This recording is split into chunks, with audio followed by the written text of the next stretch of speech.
প্রাণপ্রিয় আমার ছাত্ররা, তোমাদের আমার দূর থেকে শুভেচ্ছা জানাই। আজ এই দুর্যোগ মুহূর্তে আমরা অনেক দূরে বসে তোমাদের মনের কথা আমি স্মরণ করছি। স্মরণ করার কারণে এই করোনার সময়ে আমি তোমাদের দশম অধ্যায়ে জ্যামিতির যে অংশ ক্লাসে ইতিপূর্বেও কিছু দেখাইছে, আজ তার আরো সামনে গিয়ে আলোচনা করব। এই আলোচনা করার আগে আমি তোমাদের পুরানো কিছু জিনিস কিছু গুন্ডস করব।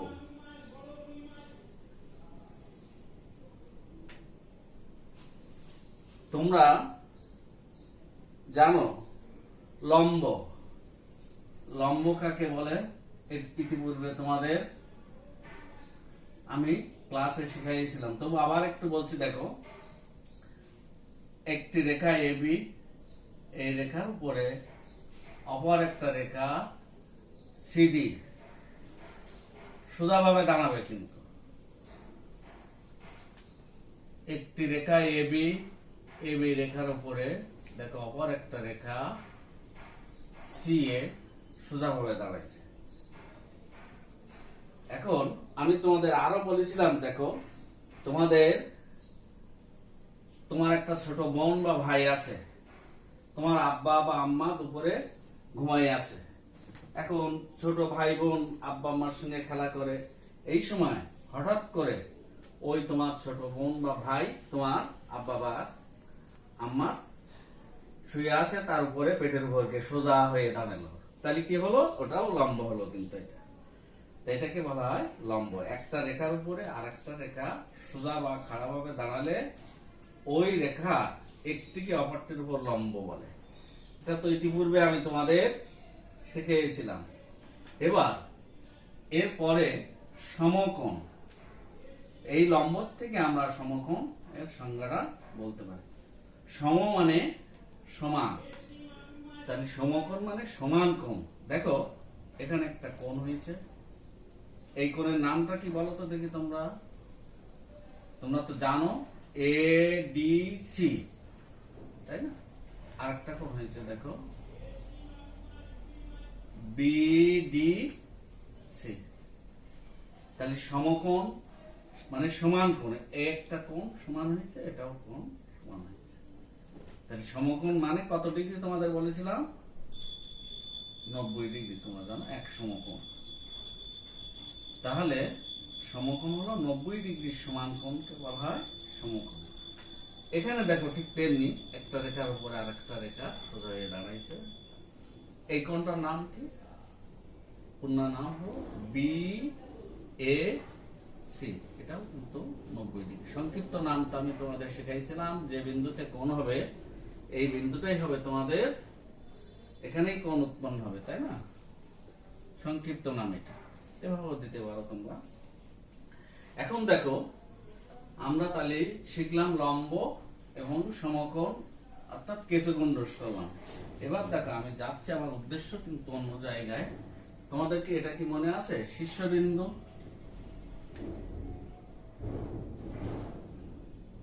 তোমাদের বইয়ে যে সংজ্ঞাটা দেয়া আছে, আমি ইতিপূর্বে বলেছি বইয়ের সংজ্ঞাটা কিন্তু ভুল দেয়া আছে। শীর্ষবিন্দু তোমরা এক কথায় তোমাদের শেখা আছে। দেখো শেখাইছিলাম, আবার একটু আমি মনে করাচ্ছি। দেখো এটা কি একটা কোণ হলো না? কোণটা কোন বিন্দুতে হয়েছে? বি বিন্দুতে হয়েছে, তাই না? এই তোমাদের বলেছিলাম যে বিন্দুতে কোণ হবে ওই বিন্দুটাই হবে শীর্ষবিন্দু। তাহলে এটা হলো শীর্ষবিন্দু। তাহলে তোমাদের ক্লাসে ইতিপূর্বে কয়েকবার শিখাইছি যে শীর্ষবিন্দুর এই সংজ্ঞাটা তোমরা খেয়াল রাখবা। বইয়ের যে সংজ্ঞাটা ওটা ভুল আছে। এবার দেখো একটা ত্রিভুজ। ত্রিভুজ কাকে বলে তোমরা তো জানো, বলো তো দেখি ত্রিভুজ। আচ্ছা, অনেক দূরে আসো, তাই না? এই জন্য আমি বলছি, দেখো তিনটি বাহু বা রেখাংশ দ্বারা সীমাবদ্ধ যে চিত্র, এটাকে বলা হয় ত্রিভুজ, তাই না? আর ক্ষেত্র হলে তখন হবে কি? ত্রিভুজ ক্ষেত্র। এটা তো শিখাইছিলাম, মনে আছে? ত্রিভুজ আর ত্রিভুজ ক্ষেত্র। ত্রিভুজ কিন্তু আলাদা আর ত্রিভুজ ক্ষেত্র আলাদা, তাই না? একই জিনিস, কিন্তু তোমার বলতে হবে কি, তিনটি বাহু বা রেখা দ্বারা আবদ্ধ যে চিত্র এটাকে বলা হবে ত্রিভুজ, আর তিনটি বাহু বা রেখা দ্বারা সীমাবদ্ধ সমতল ক্ষেত্রকে বলে ত্রিভুজ ক্ষেত্র। ত্রিভুজে কয়টা কোণ আছে দেখো, একটা কোণ আছে, একটা কোণ আছে, একটা কোণ আছে। এই কোণটার নাম কি? একোণ, সংক্ষিপ্ত নাম একোণ। এই কোণটার দিকে তাকাও একটু। এই এবি একটি রেখা, এসি একটা রেখা, তাই না? তাহলে তোমরা তো জানো যে দুটো রেখার মিলিত স্থানকে কোণ বলে, তাহলে এটা তো কোণ, তাই না? একটা কোণ। অনুরূপ ভাবে দেখো, বি একটা কোণ, সি একটা কোণ। তাহলে আমরা শিখলাম একটা ত্রিভুজের তিনটে কোণ আছে, তিনটে বাহু আছে। আমি যাব তোমাদেরকে উচ্চতা। মনে আছে? আমি কিন্তু ইতিপূর্বে তোমাদের উচ্চতাও বলেছিলাম পূর্বের ক্লাসে, তখন তোমাদের সামনে ছিলাম, এখন আমি দূরে আছি। উচ্চতা, উন্নতি বা লম্ব দূরত্ব। তাহলে উচ্চতা কাকে বলে? ত্রিভুজের যে কোনো শীর্ষবিন্দু থেকে বিপরীত বাহুর উপর অঙ্কিত লম্বের দৈর্ঘ্যকে বলা হয় উচ্চতা। ত্রিভুজের যে কোনো শীর্ষবিন্দু থেকে বিপরীত বাহুর উপর অঙ্কিত লম্বের দৈর্ঘ্যকে বলা হয় উচ্চতা। তাহলে উচ্চতা হলো কত তোমাদের? এডি। ত্রিভুজের যে কোনো শীর্ষবিন্দু, তাহলে একটা ত্রিভুজের কয়টা শীর্ষবিন্দু আছে মনে আছে তো? আশা করি দূরের থেকে সবাই বুঝতে পারতেছো যে কয়টা শীর্ষবিন্দু থাকে? তিনটা। যেহেতু তিনটা কোণ আছে, তাহলে দেখো এটা আরেকটা শীর্ষ উচ্চতা আঁকলাম।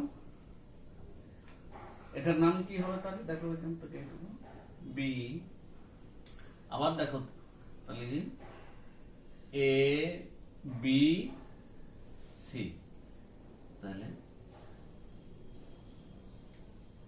সিট থেকে সি কোণ থেকে নিলাম, তাহলে আমি প্রথমে এ কোণ থেকে একটা উচ্চতা পেলাম, বি কোণ থেকে পেলাম, সি কোণ থেকে। তাহলে তোমরা বলো তো দেখি, একটা ত্রিভুজের কয়টা উচ্চতা আছে? তাহলে বুঝতে পারতেছো যে একটা ত্রিভুজে তিনটা কোণ আছে, যেহেতু তিনটা উচ্চতা আছে। এবার উচ্চতা, উন্নতি বা লম্ব দূরত্ব। এবার দেখো ভূমি। ভূমি কাকে বলা হবে?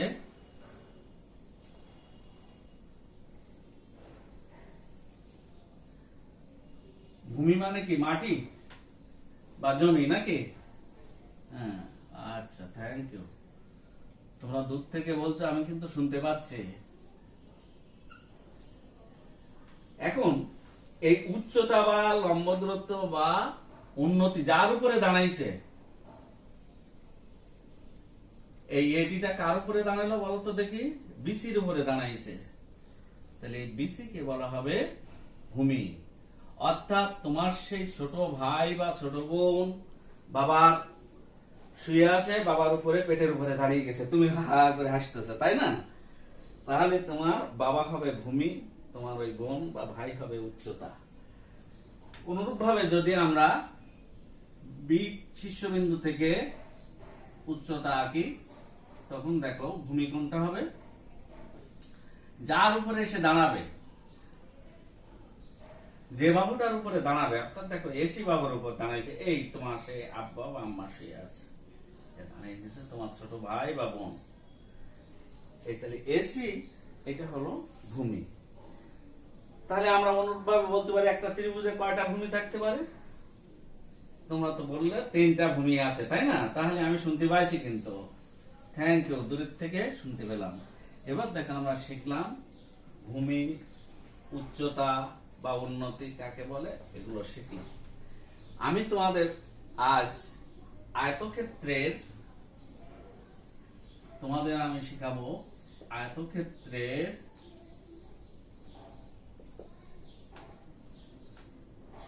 দুইটি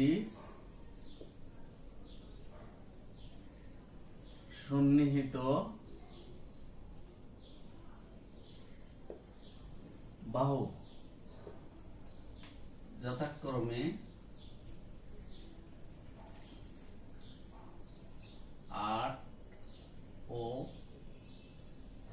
সেন্টিমিটার দেয়া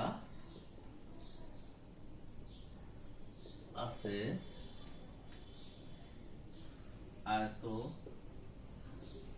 আয়তটি বা আয়তক্ষেত্রটি একই কথা হবে। আয়তটি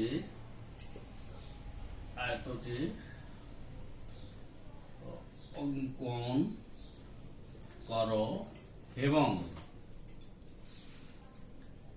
এর বৈশিষ্ট্য লিখো। তাহলে কি বললাম তোমাদের, আয়তের দুইটি সন্নিহিত বাহু যথাক্রমে 8 ও 6 সেন্টিমিটার দেয়া আছে। আয়তটি অঙ্কন করতে হবে বা করো এবং এর বৈশিষ্ট্য লিখো। এবার দেখো আমি কিভাবে আয়তটা আঁকতে হবে। তোমাদের গতদিন তোমাদের কাছে মেসেজ পাঠিয়েছিলাম যে তোমরা সবাই জ্যামিতি বক্স নিয়ে বসবা। আশা করি দূরে বসে আছো তবু জ্যামিতি বক্স নিয়েছো। ক্লাসে যেমন জ্যামিতি বক্স তোমাদের বলার সঙ্গে সঙ্গে সবাই ঝটপট করে শব্দ করো, করে জ্যামিতি বক্স খোলো, অনুরূপ ভাবে তোমরা এখন জ্যামিতি বক্স খুলে ফেলো। আমি কিন্তু বুঝতে পারতেছি যে তোমরা জ্যামিতি বক্স খুলছো এবং এই শব্দ আমার কানে চলে আসছে। ধন্যবাদ তোমাদের। এবার দেখো তোমরা জ্যামিতি বক্সের থেকে তোমাদের স্কেল নাও।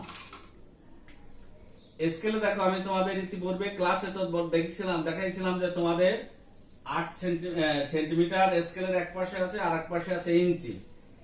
তাহলে তোমরা এই স্কেলের সাহায্যে তোমরা 8 সেন্টিমিটার দৈর্ঘ্য,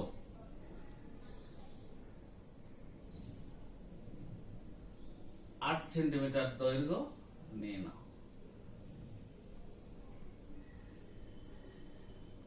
এর নাম দাও, ছোট হাতের এ দিয়ে দাও। এটা হচ্ছে কত সেন্টিমিটার? তাহলে 8 সেন্টিমিটার। এবার এর নিচে আরেকটা 5 সেন্টিমিটার 6 সেন্টিমিটার দৈর্ঘ্যের অংশ কেটে নাও।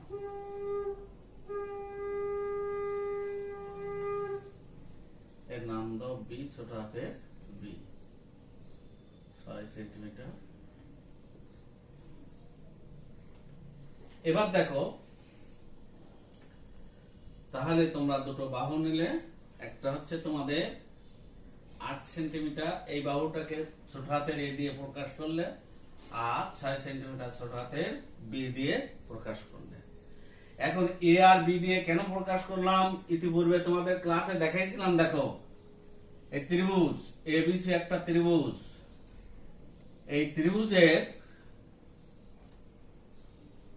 এ বাহু, এ কোণের বিপরীত বাহু কোনটা? তোমরা বিসি না? তাহলে কোণ এ এর বিপরীত বাহু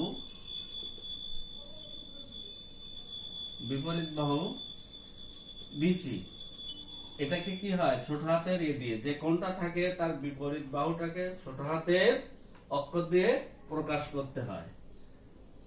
আমি কিন্তু তোমাদের ক্লাসে দেখাইছিলাম। দেখো তাহলে বি কোণ এর বিপরীত বাহু কোনটা? বি কোণের বিপরীত বাহু হলো এসি। তাহলে এটাকে বি, আর সি কোণের বিপরীত বাহু ছোট হাতে সি। এইভাবে তোমাদের ক্লাসে দেখানো ছিল, এই জন্য এটা ছোট হাতের এ, ছোট হাতের বি দেওয়া হয়েছে। এবার তোমরা তাহলে একটি আয়তের দুইটি সন্নিহিত বাহু 8 সেন্টিমিটার আর 6 সেন্টিমিটার দেওয়া আছে। এবার তার আগেই তো আমাদের জানতে হবে আয়ত কাকে বলে। তোমরা তো জানো, তবু আমি বলছি আবার, যে চতুর্ভুজের বিপরীত বাহু সমান ও সমান্তরাল, যে চতুর্ভুজের বিপরীত বাহু সমান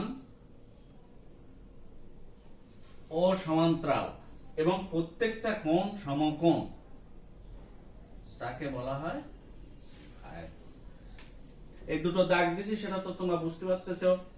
এবি বাহু সমান ডিসি বাহু, এডি বাহু সমান বিসি বাহু, এবি সমান ডিসি, এডি সমান বিসি। তাহলে আয়তের সন্নিহিত, সন্নিহিত শব্দটার অর্থ কি বলো তো দেখি বাবা, বলো দেখি। হ্যাঁ হ্যাঁ, তোমরা তো বলছো যে সন্নিহিত শব্দের অর্থটা হলো পাশাপাশি। দূর থেকে আমি তোমাদের শব্দ শুনতে পাচ্ছি, সন্নিহিত শব্দের অর্থ হলো পাশাপাশি।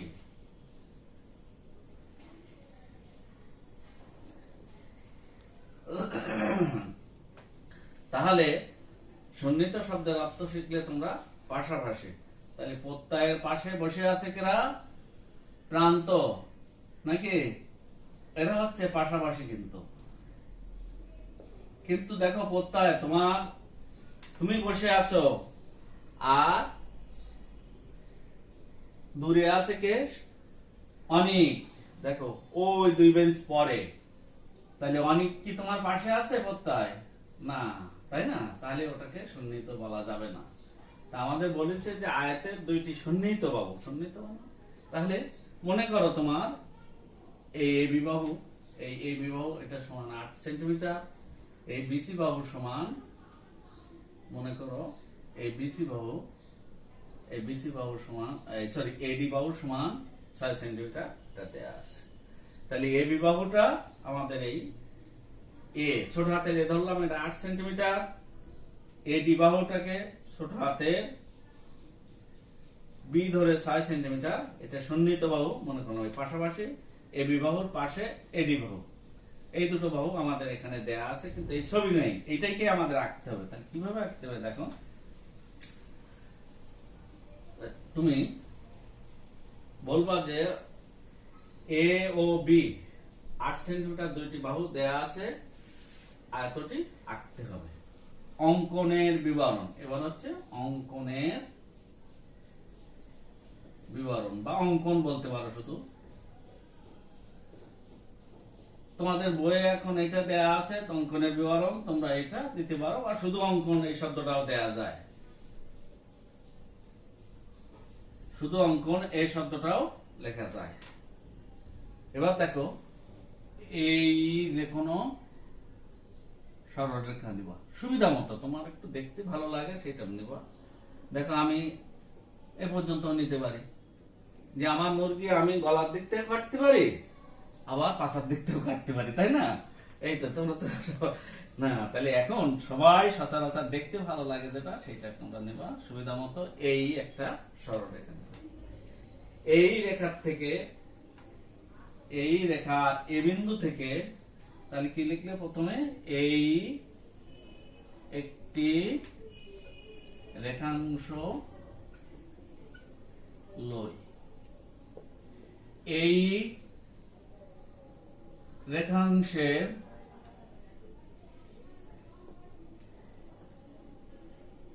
এ বিন্দু হতে এই যে এ বাহু, ছোট হাতের এ বাহু বা 8 সেন্টিমিটার সমান করে তোমাদের কাটা কম্পাস বের করো। এখন এই কাটা কম্পাসের সাহায্যে তোমরা এখান থেকে মেপে নিবা, নিয়ে এখান থেকে কেটে নাও। এ বি অংশ কেটে নিয়েছে।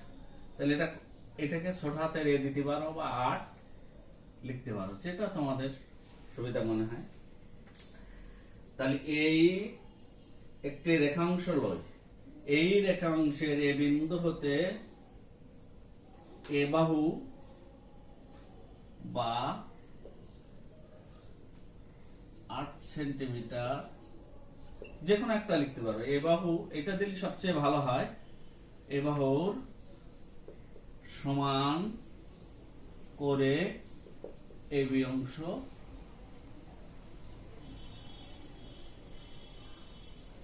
এ বি অংশ কেটে লই, এই এ বি অংশ কেটে নিল।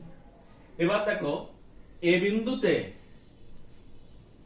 লম্ব, তোমরা এই তোমাদের বইয়ে আছে চাঁদার সাহায্যে, কিন্তু এটা সঠিক ভাবে এটা ঠিক না। এই এ বিন্দুতে চাঁদা ধরো, তোমরা দেখে ধরেছো না সবাই?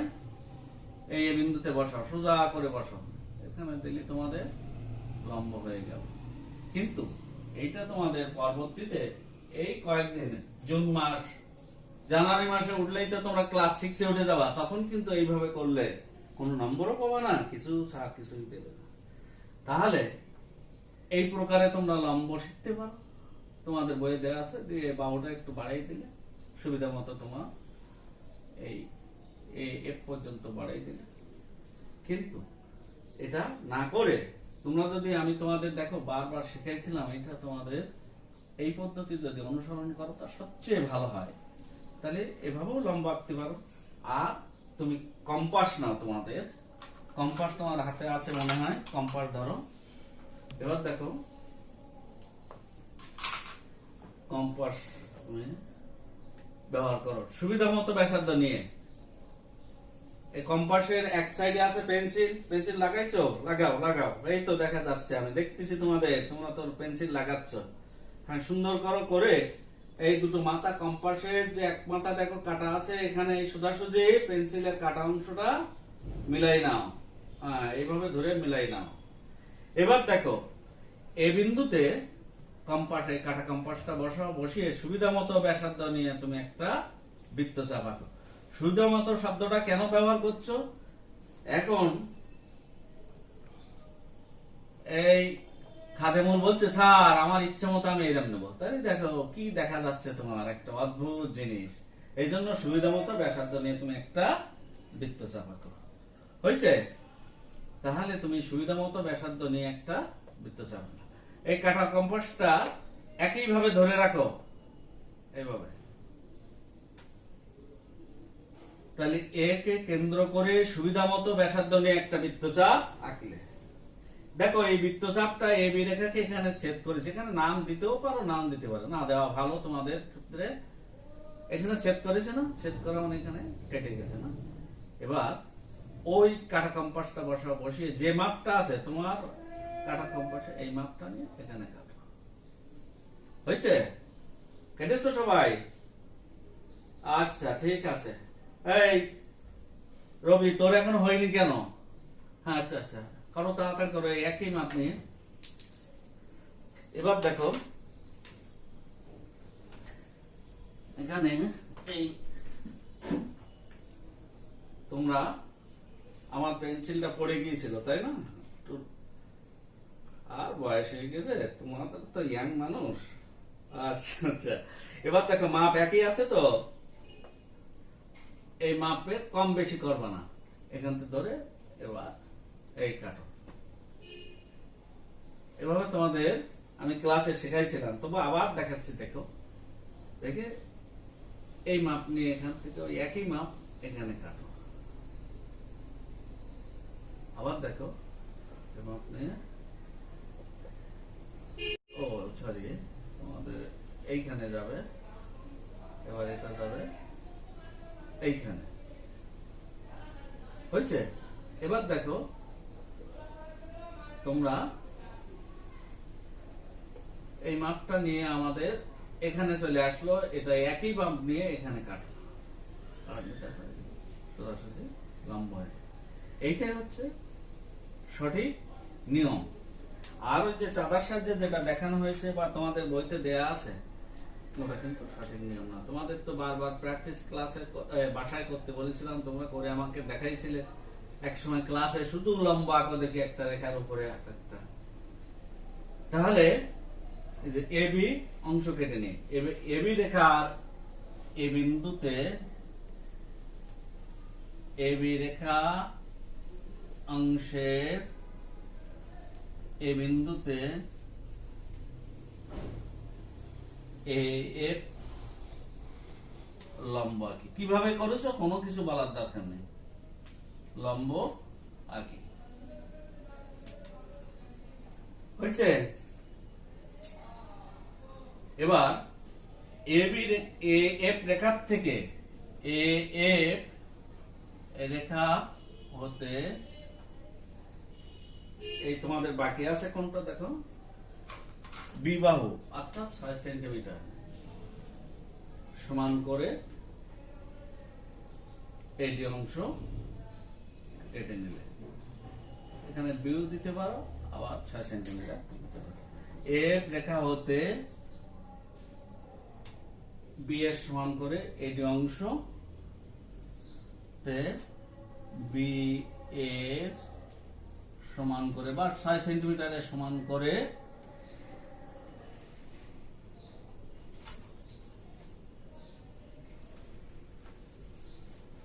মুছে দিলাম, কিন্তু এডি অংশ কেটে লই। এবার দেখো, তাহলে তুমি আবার আমি একটু বলছি, দেখো এই যে কোনো সরলরেখা লই, এই রেখার এ বিন্দু হতে এ সমান ছোট হাতের এ বা 8 সেন্টিমিটারের সমান করে এডি অংশ কেটে নিয়েছে, এবি অংশ কেটে নিয়েছে। এবার এ বিন্দুতে, এই রেখার এ বিন্দুতে এফ লম্ব আছে, এফ রেখা হতে 6 সেন্টিমিটার বা বি এর সমান করে এডি অংশ কেটে নিলাম। এবার বি কে কেন্দ্র করে এই এডি অংশ কেটে নিলাম। এখন বি কে কেন্দ্র করে এখন বি বিন্দুকে, এই বি বিন্দুকে কেন্দ্র করে,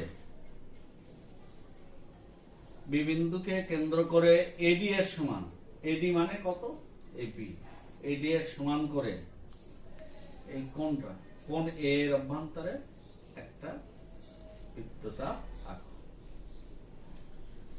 তাহলে বি কে কেন্দ্র করে 6 সেন্টিমিটার সমান ব্যাসার্ধ নিয়ে এই পেন্সিল কম্পাস নাও, তুমি পেন্সিল কম্পাসের সাহায্যে এখান থেকে তোমার একটা বৃত্তচাপ আঁকো, কোন এর অভ্যন্তরে একটা বৃত্তচাপ আঁকো।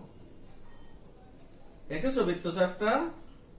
আচ্ছা, এবার তোমার পেন্সিল কম্পাস আবার নাও। এবার পেন্সিল কম্পাস নিয়ে এ বাহুর সমান করে, অর্থাৎ 8 সেন্টিমিটারের সমান করে এই ডি কে কেন্দ্র করে ওই একই পাশে আর একটা বৃত্তচাপ, এই বৃত্তচাপ দুটো পরস্পর সি বিন্দুতে ছেদ করবে। বি কমা সি আর সি কমা ডি যোগ করো, তাহলে এ বি সি ডি তোমার কি হয়ে যাবে, নির্ণেয় আয়তটা আঁকা হবে। তাহলে এখন আমি তোমাদের আবার লিখছি, দেখো এখন বি বিন্দুকে কেন্দ্র করে 6 সেন্টিমিটার বা বি এর সমান ব্যাসার্ধ নিয়ে কোণ এর ভিতরে বা অভ্যন্তরে, অভাজা বলা দন্তান নয় তাই রেখার অভ্যন্তরে একটি বৃত্তচাপ আঁকি বা অঙ্কন করি, একই কথা।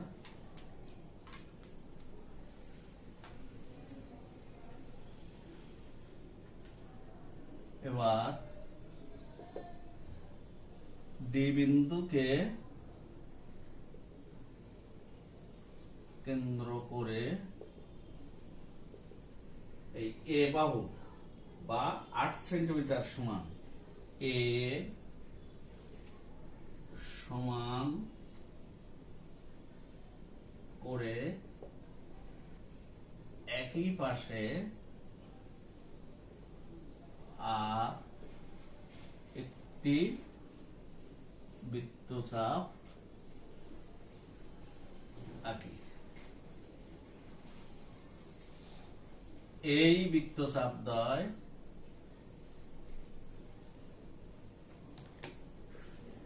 পরস্পর সি বিন্দুতে ছেদ করে। বি কমা সি এবং সি কমা ডি যোগ করি। যোগ করলে দেখো তো একটা আয়ত হয়ে গেছে না? হ্যাঁ, আয়তটার নাম বলো তাহলে। হ্যাঁ, আচ্ছা, বুঝলাম। তাহলে এ বি সি ডি নির্ণেয় আয়ত নির্ণেয় আয়ত অঙ্কিত হল।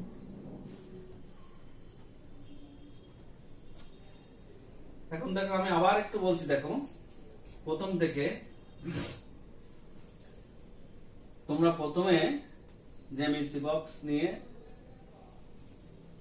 দাগ নাম্বার দিলে, মনে করো তোমাদের এটা 10 দাগে ক, তাই না? দিয়ে তোমরা 8 সেন্টিমিটার দৈর্ঘ্য নিবা স্কেলের সাহায্যে। 6 সেন্টিমিটার দৈর্ঘ্য নিলে 8 সেন্টিমিটারকে ছোট হাতের এ, 6 সেন্টিমিটারকে ছোট হাতের বি দিয়ে প্রকাশ করবে। করার পরে তোমরা লিখবা অঙ্কনের বিবরণ বা অঙ্কন। শুধু অঙ্কন লিখতে পারো, লিখে ঠিক নিচে ছবিটা যাবে। কিন্তু এই অঙ্কনের বিবরণ বা অঙ্কন লেখার পরে নিচে ছবিটা করবা। প্রথমে কি লিখবে? এই যে কোন একটা রেখাংশ লই, এই রেখাংশের এ বিন্দু থেকে এ এর সমান করে এ বি অংশ কেটে নিল। এবার এ বিন্দুতে লম্ব আঁকতে গেলে তোমাদের দেখালাম কিভাবে সুবিধা মতো তোমাদের ব্যাসার্ধ নিয়ে একটা বৃত্তচাপ আঁকলে, ওই একই বৃত্তচাপ নিয়ে কাটলে এখান থেকে এখানে কাটলে কাটে লম্ব আঁকলে, বা চাঁদার সাহায্যে তোমরা করতে পারো। তা আমি তো বললাম যে চাঁদার সাহায্যে তোমাদের যথাযথ। এখন সময় নিয়ে কথা। যদি সময় তোমার দেখলে যে তোমার হাতে সময় আছে, তাহলে এইভাবে বিবরণটা দিবা। নতুবা বললে যে এ বি অংশ কেটে নেয়, এবার এ বিন্দুতে চাঁদার সাহায্যে এ লম্ব আছে। দুই প্রকারে করতে পারো, কিন্তু এইটাই সবচেয়ে উৎকৃষ্ট নিয়ম। তাহলে এ বি, এই যে কোনো সরলরেখা নেই, এই রেখার এ বিন্দু থেকে এ সমান করে এ বি অংশ কাটলে, এবার এ বিন্দুতে এ লম্ব আঁকলে, এ রেখার থেকে বি এর সমান করে এ ডি অংশ কেটে নিল। এবার কি করছে? বি বিন্দুতে ছোট হাতে বি এর সমান ব্যাসার্ধ নিয়ে কোণ এর অভ্যন্তরে, এটা নাও বলতে পারো, বললে খুব ভালো হয়, না বললে কোনো অসুবিধা নেই, বি এর অভ্যন্তরে একটা বৃত্তচাপ আছে। আবার ডি কে কেন্দ্র করে এ বাহুর সমান ব্যাসার্ধ নিয়ে ওই একই পাশে আর একটা বৃত্তচাপ আছে। তাহলে এই বৃত্তচাপ দুটো পরস্পর দেখো সি বিন্দুতে ছেদ করবে। B comma C, c comma D যোগ করে, তাহলে এ বি সি ডি একটি আয়ত অঙ্কিত হলো। Thank you all. আগামী ক্লাসে তোমরা এটা আমার দেখাবা। আর আরেকটা কাজ দেই, যেহেতু ক্লাস একটু পরে পাচ্ছি, দূরে সময় আছে, তোমরা একটু অবসর সময়ে তোমাদের আরেকটা কাজ আমি এখন দেব। তোমরা সমস্যায় পড়লে আমার সঙ্গে যোগাযোগ করবা। আমি তো তোমাদের, শোনো, আমি তো এই দূরে বসে এখন ক্লাস নিচ্ছি, এখনো বলছি, বা তোমাদের আগেও বলছিলাম যে তোমাদের কেউ সমস্যা হলে সঙ্গে সঙ্গে আমাকে জানাবা। তাহলে ওই দূরে বসে যে কথাটা ছিল এখনো সেই কথা আছে। তোমাদের আমি একটা কাজ দিচ্ছি, এই কাজটা করবা, এটা তো করবা। আর আরেকটা কাজ আছে, একটি সামন্ত্রিকের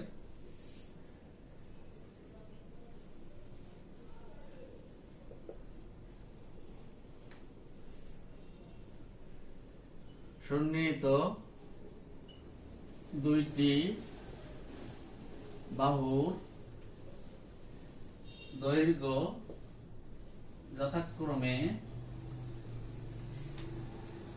7 ও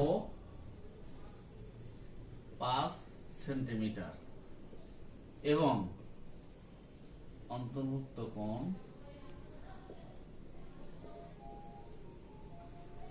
অন্তর্ভুক্ত কোণ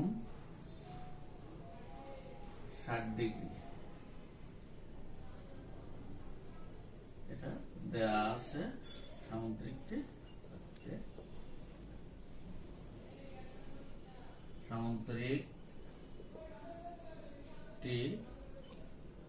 আঁকতে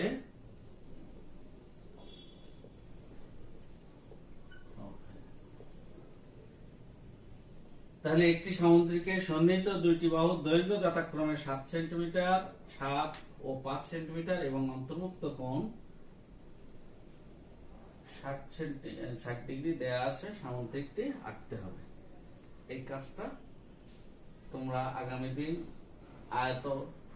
আয়ত যেটা আমি দেখাই দিলাম এটা করবা, আর এটাও তোমরা চেষ্টা করবা। যদি সমস্যা হয় আমাকে জানাবা এবং আমার কাছ থেকে শুনবা কিভাবে করতে হয়। তোমরা আমার যে ব্ল্যাকবোর্ডে লিখে দিলাম এই লেখাটা তোমরা লিখে নাও এবং এইভাবে করার চেষ্টা করো। যদি সময় পাও তাহলে লিখে করবা, না হলে ওই যে চাঁদা ধরে তোমরা 90 ডিগ্রি রেখে দিলে দিয়ে রেখা পেয়ে গেছো, মনে আছে? দেখো তুমি এখান থেকে তুমি কেটে নিলে, এটা ধুমফুন করে করার নিয়ম, বুঝছো? কোন রকমে। কিন্তু এটা তোমাদের জানুয়ারি মাসে যখনই আসবে তখন কিন্তু তোমার আর এই বিদ্যার কাজ দেবে না। এরপরে তোমাদের কিন্তু একটা কাজ আরেকটা দিয়েছিলাম, মনে আছে? আয়তের বৈশিষ্ট্য। বৈশিষ্ট্য মানে কি বলতো দেখি? বৈশিষ্ট্য মানে গুণ বা ধর্ম কি কি জিনিসগুলো বহন করছে। তা যখন তোমরা আয়ত এঁকেছো, দেখো আয়তের আমি তোমাদের সংজ্ঞা বলেছিলাম, সংজ্ঞার থেকে এর গুণাগুণ বা কি কোন পথে যাবে। এই অনেকের বৈশিষ্ট্যকে দেখেছো? অনেক বসে একজনের পাশে এরকম ঠেকা মারে, এর একটা বৈশিষ্ট্য। 26 চুপচাপ থাকে, তাই না? তাহলে এটা হচ্ছে 26 একটা বৈশিষ্ট্য, অনেকের একটা বৈশিষ্ট্য। আর দিব্য কি করে? দিব্য শুদ্ধ ক্লাসে বারান্দায় গিয়ে দাঁড়িয়ে থাকার জন্য চিন্তা করে। স্যার বেরোবে, দিব্য পাশায় স্যারের পাশায় বারান্দায় গিয়ে দাঁড়ানো। সব সারা লক্ষ্য করে যে দিব্য তুমি কিভাবে চলো, বুঝছো? এই একটা বৈশিষ্ট্য এক একটা। তা আমরা যখন আয়ত করেছি তার এই বৈশিষ্ট্যটা কি দেখো? তোমরা তো বলেছো যে চতুর্ভুজের বিপরীত বাহু পরস্পর সমান এবং সমান্তরাল। এই দেখো দুটো একটা দাগ দিয়েছিলাম, সেই তোমাদের 3 থেকে দেখে আসতেছি এবং প্রত্যেকটা কোণ সমকোণ। এর থেকে দেখো বৈশিষ্ট্য তুমি দুটোই পেয়ে গেছো। একটা কি হয়েছে? বিপরীত বাহু। তাহলে বলবা যে আয়তের বিপরীত বাহু পরস্পর সমান ও সমান্তরাল। 2 নম্বরে বললে আয়তের প্রত্যেকটা কোণ সমকোণ। এরপরে দেখো আমি তোমাদের সে কান বলেছিলাম, মনে আছে? কান কর্ণ মানে কান। আয়তের কান ধরে টান দাও দিন দেখি বিপরীত শীর্ষ, তাহলে এই আয়তের কর্ণগুলো কি হবে? পরস্পর সমান। এই যে বৈশিষ্ট্য তোমাদের পরীক্ষায় আছে, কিন্তু নম্বর আছে 3। কিন্তু তোমরা অবশ্যই কমপক্ষে যদি 3 নম্বর থাকে তাহলে বৈশিষ্ট্য 4টে দিবা, 3টা দিবা না। বুঝতে পেরেছো? তাহলে এই বৈশিষ্ট্য কমপক্ষে 4টা করে লিখবা। দেখি তোমরা কি লিখতে পারো। তাহলে ধন্যবাদ। আজ তোমরা সবাই ভালো থাকো। এই দূর থেকে করোনার সময় তোমাদের শব্দ আমি শুনতে পেয়েছি। আমি কিন্তু অনেক বেশি উজ্জীবিত হয়েছি। কারণ কি, তোমরা তো জানো যে আমি বসে থাকতে পারি না, ফাঁকা বাড়ি তোমাদের এই ক্লাস আমি নেব বলে বেশি, তাই না? এই স্যার আপনার ক্লাসটা আমি এখন নিয়ে নিচ্ছি, তাই না? তোমরা অনেক সময় বিরক্ত হও, অনেকে খুব খুশি হও যে না স্যার আমাদের কাজটা করেছে। তা যাই হোক, আজকে আর সময় নেই, তোমরা আগামী দিন এই দুটো কাজ করে নিয়ে আসবা। ধন্যবাদ সবাই।